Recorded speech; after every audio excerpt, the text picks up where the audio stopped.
Gwamnan jihar Maraɗi ya aza birgi na farko domin gina wani Centre Numeric ko in ce muku cibiyar ilimin zamani. An ware wani babban fili ne inda a cikin shi ne za a gabatar da wannan gagarumin aiki.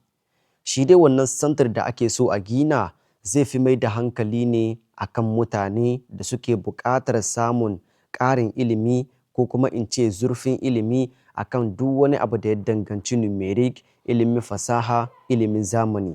Kama daga mata, maza da kuma wasu ƙungiyoyi can da suke son samun ilimi na musamman a cikin abin da ya danganci numeric, to wannan santar da za a gina zai fi mai da hankali ne akan ba ire-iren waɗannan mutane ilimi.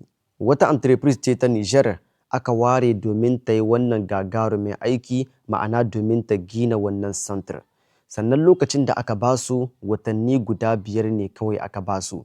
Kenan zuwa ƙarshen wannan shekara ko idan an shiga wata sabuwar shekara a cikin wata na farko ya kamata a ce cewa an gama gina wannan Centre Numeric domin ya fara aiki, a fara ba mutanenmu ilimi akan abin da ya danganci numeric.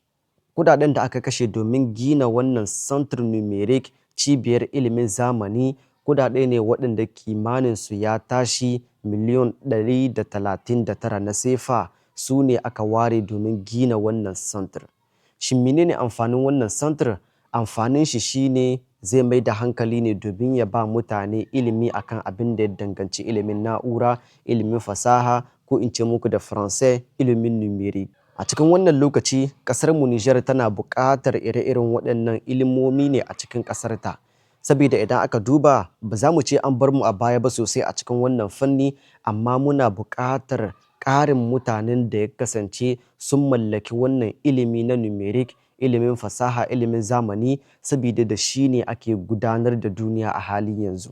Bisa ga wannan kenan bai kamata a ce an bar mu a baya ba.